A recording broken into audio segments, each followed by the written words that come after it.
Hello दोस्तों, आप सभी का स्वागत है मेरे YouTube चैनल पे। आज की इस वीडियो में हम एक सैलरी स्लिप देखने वाले हैं। ये एक सैलरी स्लिप है जो कि एक जूनियर एग्जीक्यूटिव यानी E1 ग्रेड में है, जो कि एयरपोर्ट अथॉरिटी ऑफ इंडिया यानी कि AAI में काम कर रहे हैं। और उनकी सैलरी स्लिप हम देखने वाले हैं।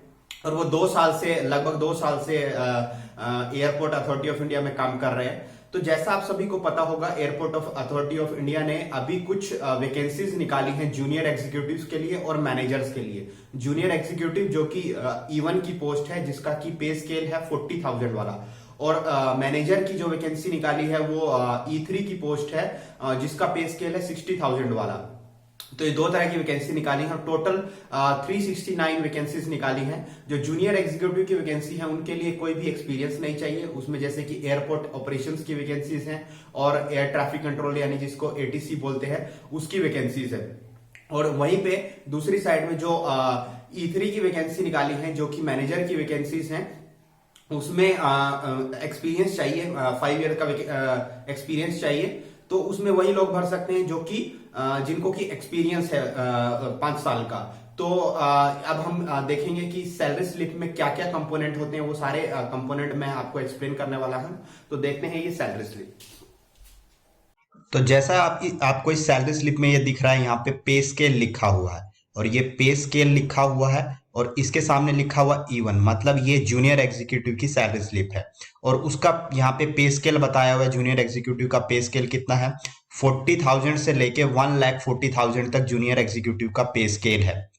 फिर उसके बाद करते हैं इस बंदे की, अगर बात करें इस बंदे की बेसिक पे दी हुई है यहाँ पर 42,440। इसका मतलब इसकी सैलरी में 2 इंक्रीमेंट लग चुके हैं, मतलब इसको 2 साल जॉब करते हुए हो गए हैं। जैसा आपको पता होगा कि हर गवर्नमेंट जॉब में हर साल 3% का इंक्रीमेंट लगता है। मतलब जो आपका यहाँ पे बेसिक है 40,000, इस पे हर साल 3% का इंक्रीमेंट लगता है। मतलब 3% अगर कहें तो 1,200 रुपए का एक बार लगा होगा। और फिर जो 41,000 समथिंग सैलरी हुई होगी, फिर उस पर 3% का इंक्रीमेंट लग के ये बेसिक सैलरी आई है 42,440।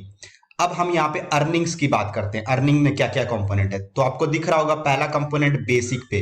तो बेसिक पे अभी बता दी कितनी है, 40,440। ये बेसिक सैलरी हो गई। अब सारी कैलकुलेशन बेसिक सैलरी पे होती है। अब ये है यहाँ पे डीए आपको पता है कि हर 3 मंथ्स में रिवाइज होता है। डियरनेस अलाउंस इसको बोलते हैं। ये फिलहाल जिस टाइम की ये सैलरी स्लिप है उस टाइम ये लगभग 18% से ऊपर था। तो इसका 18% यानी जो बेसिक पे है उसका 18% ये है। फिलहाल तो इसको फ्रीज कर दिया गया है। इसको लगभग 2021 अगस्त 2021 तक इसको फ्रीज कर दिया गया है। और फिलहाल ये 20% है, मतलब आप इसको 20% इसका मान लीजिए। लेकिन इस सैलरी स्लिप में ये लगभग इसका 18% से थोड़ा सा ऊपर है। फिर उसके बाद बात करते हैं तीसरा कंपोनेंट क्या है। तो हमें तीसरा कंपोनेंट दिख रहा है HRA है। HRA मतलब हाउस रेंट अलाउंस। ये कितना होता है, ये सिटी पे डिपेंड करता है। तो जिस सिटी में ये बंदा रह रहा है वहां पर ये 24%। इसके 3 स्लैब्स हैं। जैसे एक स्लैब है 8% का, दूसरा स्लैब है 16% का और तीसरा स्लैब है 24% का। तो ये 24% वाले स्लैब में है। तो 24% इसका अगर हम बेसिक सैलरी का कैलकुलेट करते हैं तो ये इतना आ जाता है।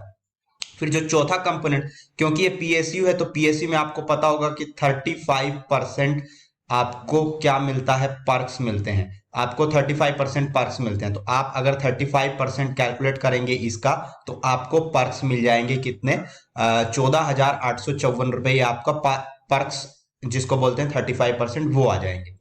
फिर यहां पर हम देखें, अगर इन सबको जोड़ देंगे तो हमें टोटल अर्निंग जो बन रही है, वो बन रही है 75,288। अब आप कहेंगे कि इस हिसाब से अगर 12 मंथ की सैलरी देखेंगे तो जो AIA बोलता है कि CTC 12 लाख के आसपास, तो वो तो ये नहीं बनेगा। तो वो कैसे बनता है, तो ये अर्निंग आ गई यहाँ पर टोटल। अब हम देखेंगे डिडक्शंस क्या क्या है। तो सबसे जो मेजर डिडक्शन होता है वो PF का डिडक्शन होता है। तो PF का जो डिडक्शन है वो कितना है, वो आपका 12% होता है। वो 12% होता है बेसिक और DA का, यानी जो आपका बेसिक है और प्लस DA है उस टाइम पे, उसका 12% आपका PF कंट्रीब्यूशन जाता है। उतना ही 12% ही एम्प्लॉयर भी आपका आपके अकाउंट में डालता है। मतलब ये आपको सैलरी स्लिप में नहीं दिख रहा है, लेकिन ये आपके अकाउंट में जमा हो रहा है। तो ये भी तो कंपनी को एक कॉस्ट पड़ रही है, ये भी तो कंपनी के लिए कॉस्ट ही है। वो इन सब चीजों को भी कंसिडर करता है। फिर उसके बाद इनकम टैक्स देखें तो इनकम टैक्स 5,500 के आसपास कट रहा है। फिर एक है GINP कंट्रीब्यूशन, ये है ग्रुप इंश्योरेंस प्लान है। मतलब कि इंश्योरेंस एक टाइप का है जिसका कि 130 का प्रीमियम कटता है। फिर एक एम्प्लॉय कंट्रीब्यूशन है, ये 250 के आसपास कटता है। तो मतलब अगर हम इन टोटल डिडक्शंस को देख लें तो टोटल डिडक्शन हमारे पास 11,925 के आसपास टोटल डिडक्शन आ जाएंगे। तो इस हिसाब से यहाँ पे नेट पे जो है वो आ जाएगी। नेट पे मतलब इन हैंड सैलरी जिसको बोलेंगे 63,364, ये इन हैंड सैलरी आ जाएगी। इसके अलावा और क्या क्या कंपोनेंट हो सकते हैं सैलरी के? इसके अलावा एक मेजर कंपोनेंट हो सकता है PRP। PRP मतलब परफॉर्मेंस रिलेटेड पे। ये भी एक तरह से आपका ये कंपनी पे एक तरह से कॉस्ट है। कंपनी को अपने प्रॉफिट में से कुछ हिस्सा आपको देना होता है, ये ईयरली मिलता है। उसके बाद मेडिकल अलावेंस। तो मेडिकल हम इसके सेकंड पार्ट में देखेंगे सैलरी के। तो सेकंड पार्ट में हम इसका मेडिकल देखने वाले हैं। और इसके अलावा जो PF कंट्रीब्यूशन है, और उसके अलावा एक ग्रुप स्कीम रहती है, ग्रुप पेंशन स्कीम, वो भी आपकी सैलरी स्लिप में नहीं दिखता है, लेकिन कंपनी को वो कॉस्ट पड़ती है, वो एक सेपरेट अकाउंट में जमा होती है। तो यहाँ पर जूनियर एग्जीक्यूटिव की जो 2 साल से काम कर रहा है उसकी आप अर्निंग अगर देखेंगे, यहाँ पे 75,000 ग्रॉस अर्निंग्स है और नेट पे यहाँ पे 63,000 है। इसके अलावा एक कंपोनेंट और है जिसको कि मेडिकल अलाउंस बोलते हैं, और ये क्वार्टरली मिलता है। क्वार्टरली का मतलब 3 मंथ्स में एक बार मिलता है, और ये 14,000 के आसपास है। मतलब अगर आप कहीं मंथली अगर इसको काउंट करना चाहें तो 4,000 के आसपास इसको आप और काउंट कर सकते हैं। तो 4,000 ये, और 63,000 आपका जो ये अमाउंट है, तो लगभग 67,000 आप मान सकते हैं कि इन हैंड आपके अकाउंट में आएगा। और उसके बाद PRP की अमाउंट रहेगा ये अलग से आपके, ये अलग से। और ये जो PF कंट्रीब्यूशन आपका जो जमा हो रहा है और एम्प्लॉयर का जो जमा हो रहा है, ये सब अलग से है। तो इसका मतलब 63,000 और 4,000 वो हो गए, तो 67,000 आपके अकाउंट में आते हैं, जो कि एक जूनियर एग्जीक्यूटिव का पे स्केल है।